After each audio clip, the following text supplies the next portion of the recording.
metamaterial and plasmonic nanostructure solar cell application. So this part I will mention the harvester line, and then it's different from absorbers. It will just the photon will be absorbed in and then converted to free carrier, and then go to the electron. And this is the first photovoltaic solar cell, and I mentioned actually there's a formula there that if you want to go to this way and for a single junction solar cell, and then it's the limit is 30%. And for current crystal silicon solar cell already achieved like 25%, and it's close to this 30%. So what we want to do is, if you look at the single solar cell, and the efficiency is still very low. It's 10%.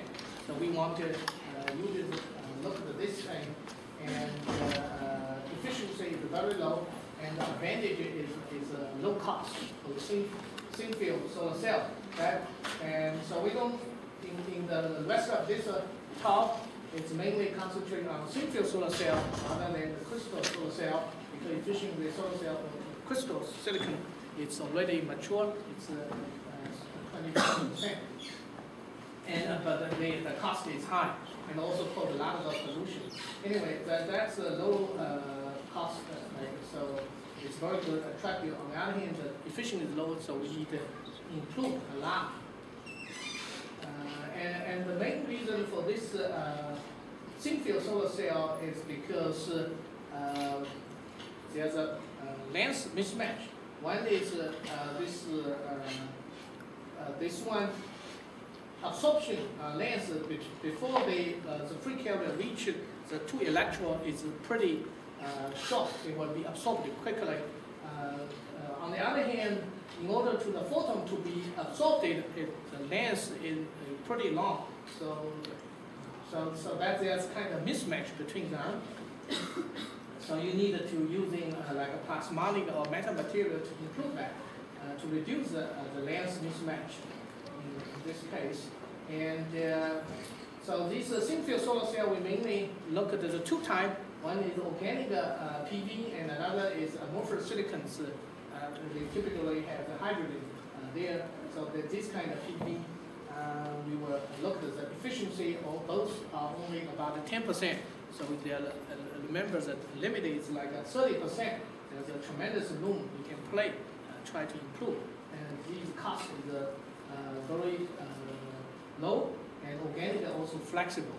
There's a lot of large areas, a lot of advantage.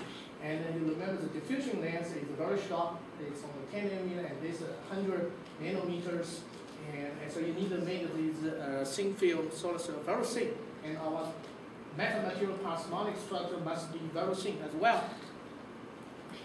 So this is a metamaterial. Remember earlier, this is a typically conventional one, and this is a double negative, and also with zero index, also very interesting, and a single negative, a single zero. All these things are very interesting and have interesting application for energy-related subject, as I mentioned in my previous talk yesterday. And the plasmonic, you can have the waveguide and also the resonance between the nanoparticles. You can have these kind of plasmonic effect to enhance the light locally or trap the light. So now we have this kind of solar spectrum, and visible, and the UV actually pretty small. Mainly is visible and also near infrared here. And if you look at this thin field solar cell, and the main problem is near infrared. This part are not effectively absorbed. So this absorption efficiency is pretty low. So these are not well absorbed. So we want to improve this kind of absorption at the near infrared for the solar cell. And you need to make it very thin. So when this photon create this electron in the hole, and they will should be quickly moved to the two electrons. and collect it. So that's so I want to now go to the subject harvest light. That's different from the absorbers. Harvest light is just like we have an antenna with our mobile handset. We always have antenna. Antenna will harvest the electromagnetic wave, radio frequency. So that's how your mobile phone works. Harvest the light. So, but in the space, everywhere is electromagnetic radio frequency wave. When you put in antenna will just collect these electromagnetic wave through some kind of resonant effect efficiently. So we want to do the same thing. Can we have like a nano antenna? Now, this mobile phones antenna is pretty large, right? We couldn't. That's because the wavelength is a different spectrum. The radio frequency is typically like 10 centimeters long and even longer. So for that wavelength, you have antenna. But we are talking about visible light. So it's 100 nanometers scale. Our antenna should be also like that kind of small size, 100 nanometers, that kind of scale, or even smaller, like a few 10 nanometer antenna. So that we call the nano antenna. So our nano antenna mainly harvests visible light, just like radio frequency antenna harvests the radio frequency wave. So that's a harvest light. So I want to, and that's what we call the nano antennas, optical nano antenna rather than radio frequency antenna. So yeah, I want to introduce some kind of optical nano antenna idea to have harvest light. So one example I want to utilize to illustrate this idea optical nano antenna is this kind of cavity antenna. Okay. At the radio frequency, we also have a cavity antenna, typically broadband cavity antenna, rather than a wire or patch antenna. So now look at this one. This is now I have a hole, for example, transmission metal. When I have a metal, if I dig a hole, and this hole is a sub-wavelength, much smaller than wavelength, and there's called the externally optical transmission. Actually, light can transmit it through the hole significantly. So now, but not certainly perfectly.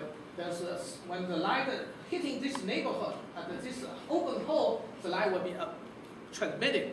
But the light hitting the other areas, hitting this area outside the hole, they will be just bouncing back, and or a little bit transmitted through the surface wave. But now, how do we enhance this kind of transmission? Can we put in like antenna, putting an antenna and harvest all the light, squeeze it to this part, enhance the transmission. So that's kind of antenna idea. So what we suggest here, for example, putting a kind of optical nano metallic antenna on the top of this hole, and we hope through this antenna harvest the light, the transmission will be enhanced dramatically. Intrinsically, you wouldn't believe, because this is the hole, the light will transmit it, and you put in something object in front of the hole, you block the light path, right? So the transmission will be less. Typically, people saw that okay, this transmission will be blocked, will be reduced. But I will show you actually the transmission will be much larger, and the reason is because this is a sort of antenna harvest the light, not because instead of blocking the light, it's actually harvest the light. So what happened is for this metal ground, and you put in a metal kind of nano locks here, and the shining light, there's a cavity formed here between this lock and the metal surface. And this one is a third order's mode. There's a kind of eigenmode there. There's a two hot spot. If you shorten this one, the width, it could be only one hot spot formed. So this is like a cavity. So this is called a cavity. And cavity antenna, they harvest the light, squeeze the light into the cavity, so harvest the light. Okay. So now we define the transmission efficiency. It's defined of the integration of the Z component Poynting vectors going through out of this opening, and with respect to the Poynting vector integration over the entrance opening.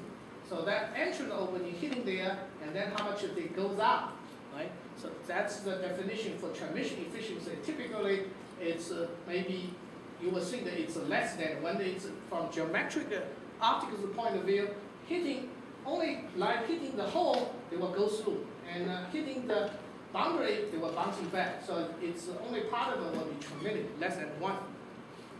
But if you can harvest the light, even the light hitting this boundary, not the hole, they will be harvested, collected, and all squeezed through this cavity and then goes down, and the efficiency could be much larger than 1. So now we do this one.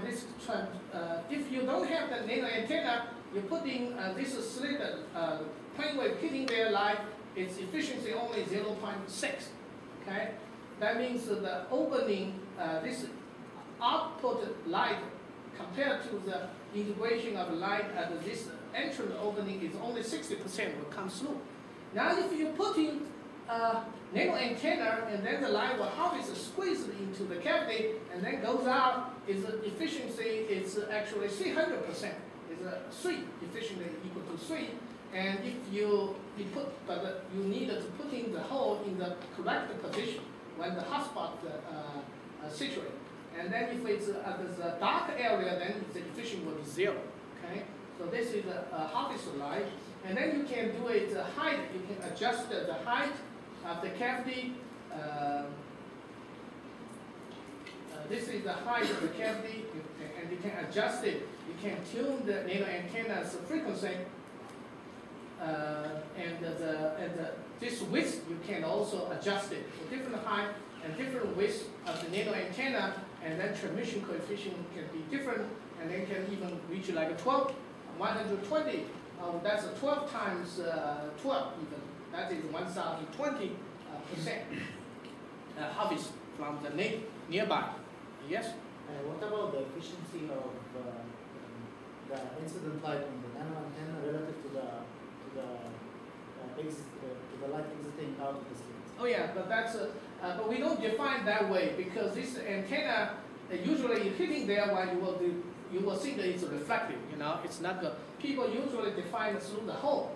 Now the hole, how opening, entering the hole, how large. You're hitting only the light hitting this opening, you will consider as a transmission, okay? And then how much you transmitted. But when you're hitting the boundary, they will reflect it, so they don't count it. You know, so yeah. That's a definition for transmission efficiency. But this you can certainly do that. When you're hitting this boundary, nano antenna, they will all harvest. Yeah. So and then they will go down. Certainly, in your definition, that efficiency will be smaller, you know, compared to this one. But you can still easily make close to 1.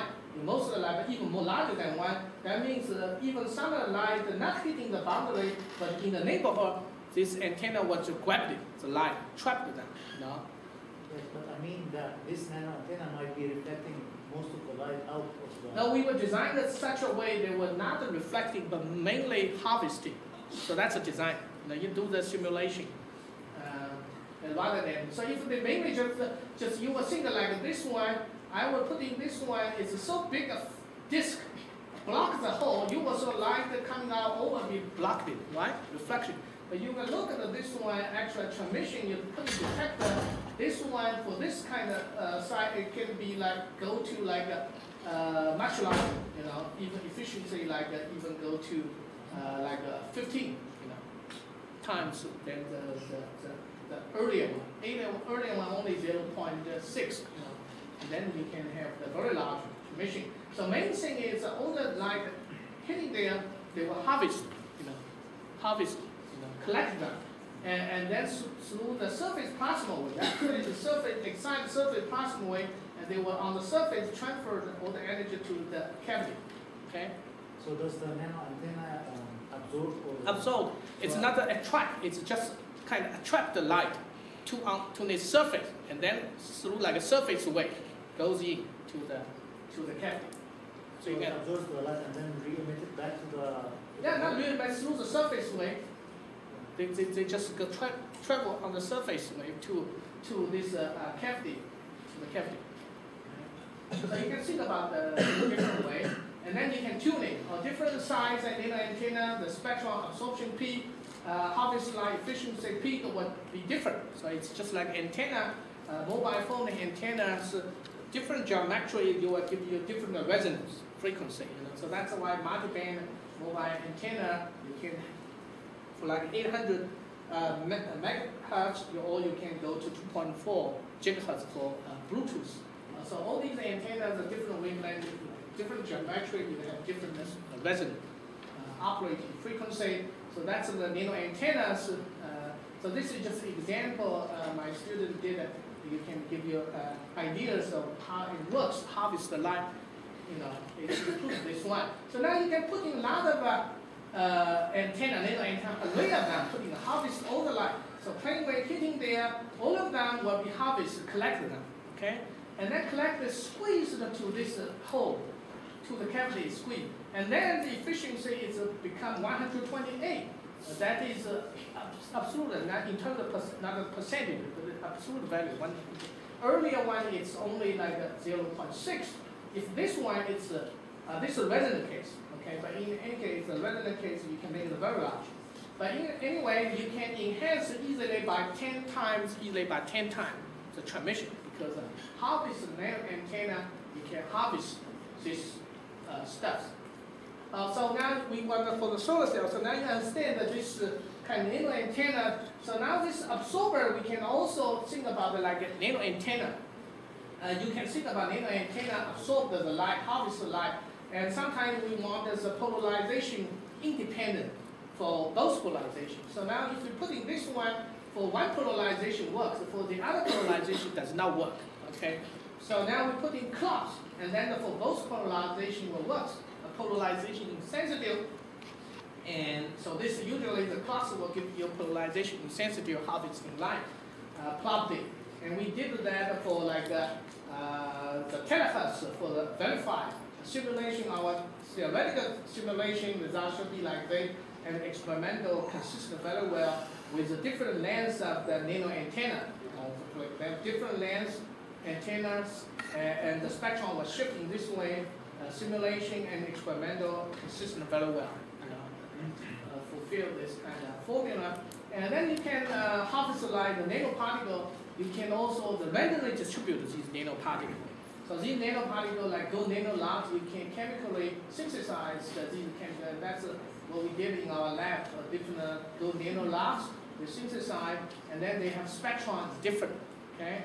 And then putting these nano nano antenna into the solar cell, we tested the very simple organic solar cell, and this organic is a P dot, PSS as a buffer, and also the active layer. We first just putting the gold nano large, these nanoparticle as a buffer layers, and we. In these early days, we started with efficiency pretty low. It's only 1.99% of the organic solar cell. And with this gold nano large stuff putting there, we can improve that by 20% efficiency. So it becomes 2.36%. And you look at the voltage current integration, that's the efficiency give you this area, and then you can see that this area increase when you're putting these nanoparticles there. So we tested this like omega 9 cells, organic solar cell, and we have also putting on this upper layer instead of below the active layer. We also putting on the top layer before the active layer, and then we get actually this second later experiment. We getting better organic solar cells starting with efficiency 3.97, and we improved that by with these good nano antennas, mixing together at the P dot, and then before the active layer, and then we increased by efficiency by 30% to starting from 3.1, and then become nearly 4%. So it's increased by 30% of the result. These are the measurement results.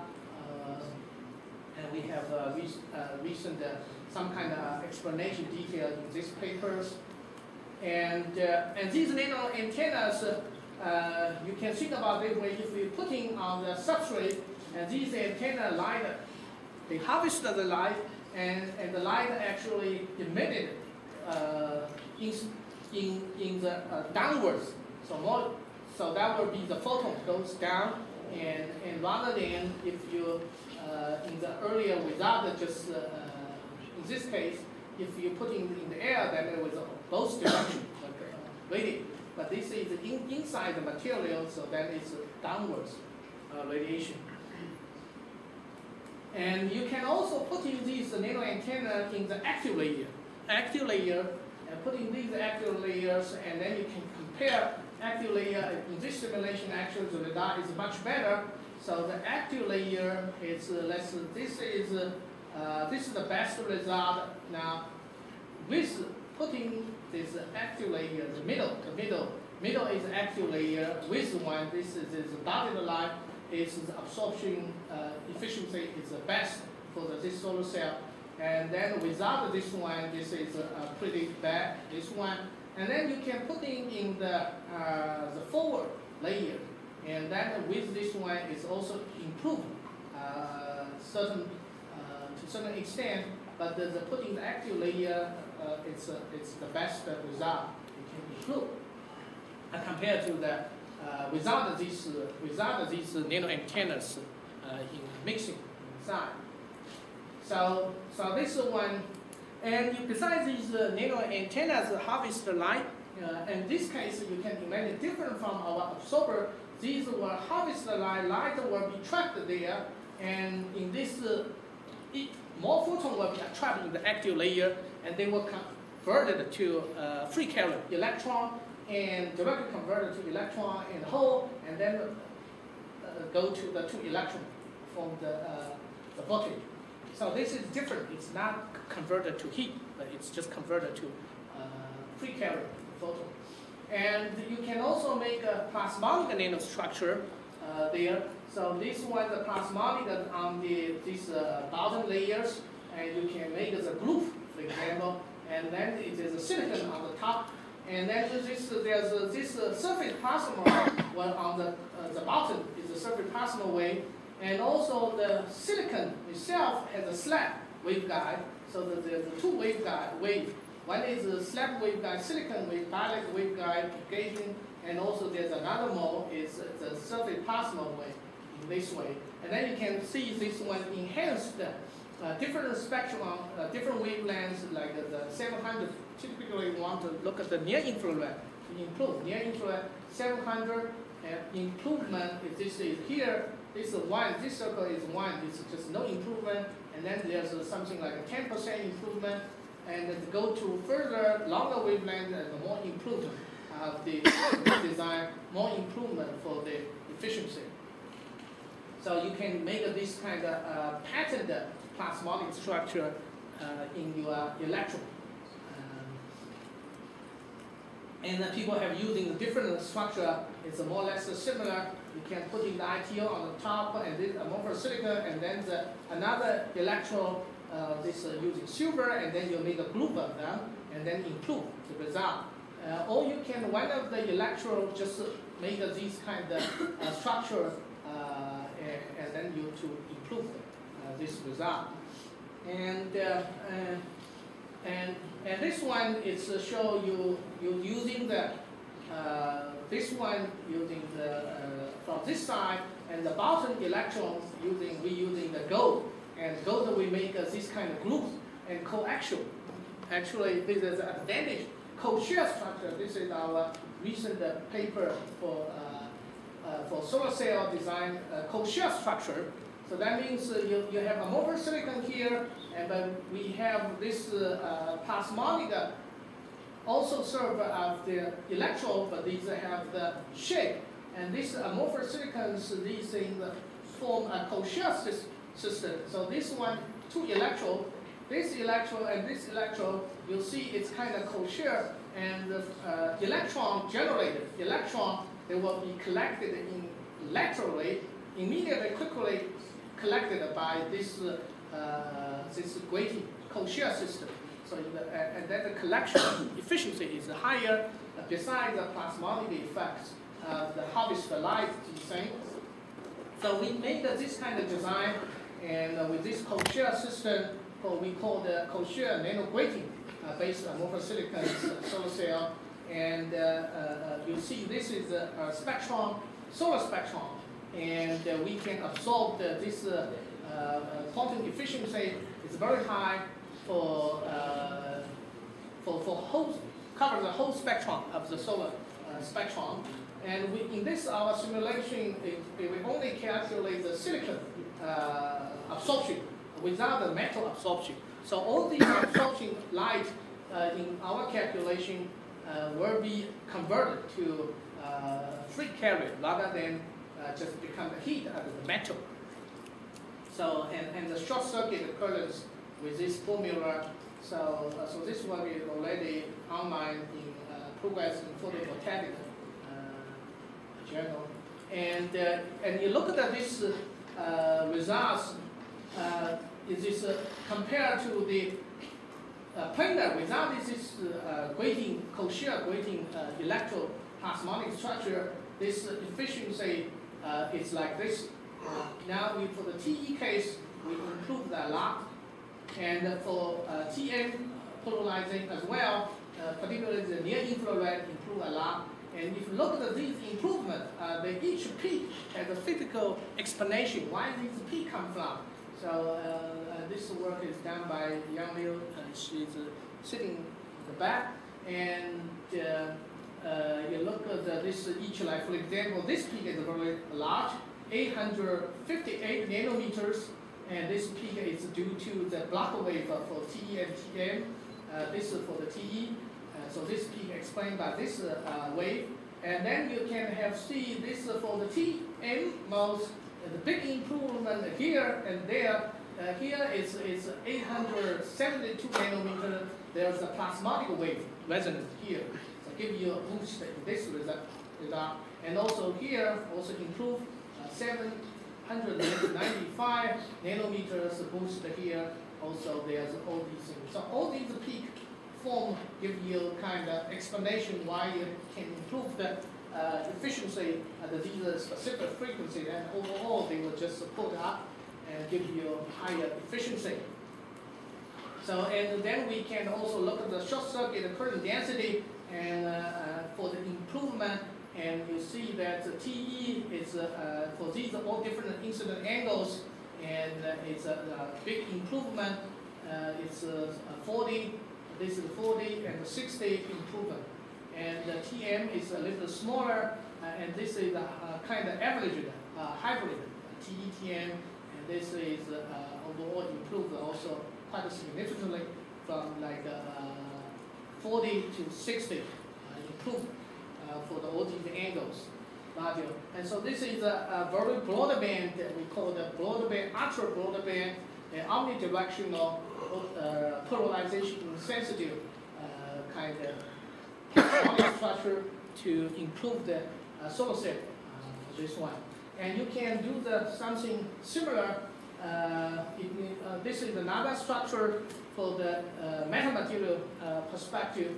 You put in these kind of material, use nanoscopically kind of pull the metal field and make some kind of structure pattern down, and effectively you design this pattern in a careful way so that it gives you through the metamaterial design very small. Each period is much smaller than wavelength, so you can effectively consider as a homogeneous medium and then become effective thin film. And the effective absolute mu, you can look at the absolute real part is negative. This is the real part, and it's negative. And also real part is negative, and the mu, this part is also negative. So both the absolute mu and the real part are negative effectively. And with this kind of thing, structure, and the physical design of the metamaterial is like this kind of structure, tape in the vertical direction. So that's also, this is, you turn 90 degrees, it's gradually taped, this metal structure, and then you can improve the amorphous silicon and also the total absorption improvement in this structure in the solar cell. And we can also put in these those nanoparticles in the this is some of the result we did experiment for this like 20% earlier. I think that this one compared to the other one, we put in the active one. We can also put in the nano antennas into the active region. Our experiment improved the efficiency from 2.9 to 3.6%. So that is like over 30% improvement. This is the experimental result putting in the active region. And you can also put in these nano antennas on the top of these solar cells structure. So these are solar cells, semiconductor solar cell, and then you put in the nano antennas on the top, and then you can improve the conversion efficiency by 8%, and also increase the currents by like 8%. So with these kind of plasmonic nano antennas on the top. And you can also make this kind of cone structure. Remember, you can make an impedance match when you have like this sharp structure and the light coming down, and you can look at the particularly. And this is the light, the current, and this is dark case when with the light, and the currents are much larger with the planar without this structure.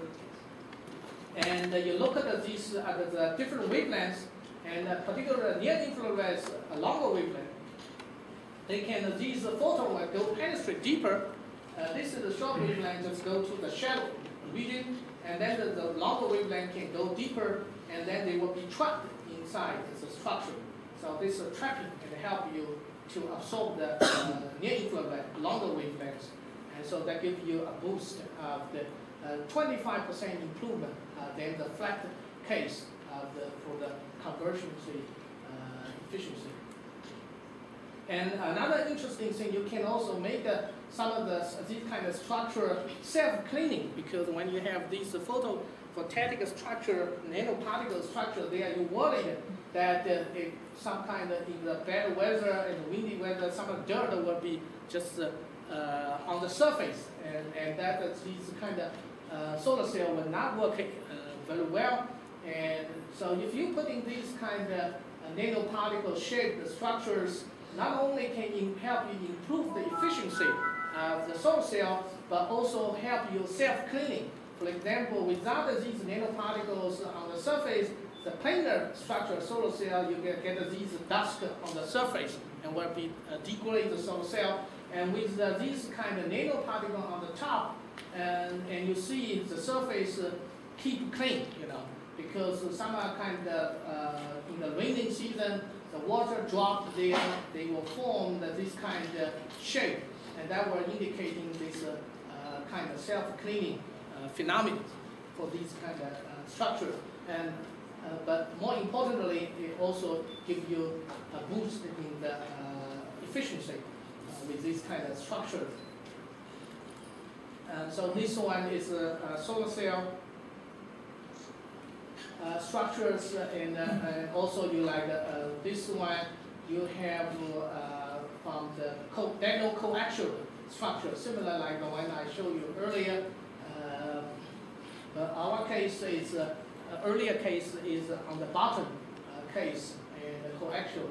This is just on the top ITO, the light coming from downwards, and you can also improve this efficiency. So I think I used up more or less the time. So you can see this nanostructure, the metamaterial or plasmonic can play a very important role, particularly for thin field solar cell, organic solar cell, or amorphous silicon thin field solar cell, because their efficiency is currently only like 10%. There's like 20% room you can improve with these kind of nano plasmonic and metamaterial from the optical point of view rather than material point of view. So you're just working on the design with metal. That's all. Thank you. So that concludes the morning session. I'd like to thank Professor Taylor and Professor Hay And we're adjourned for lunch.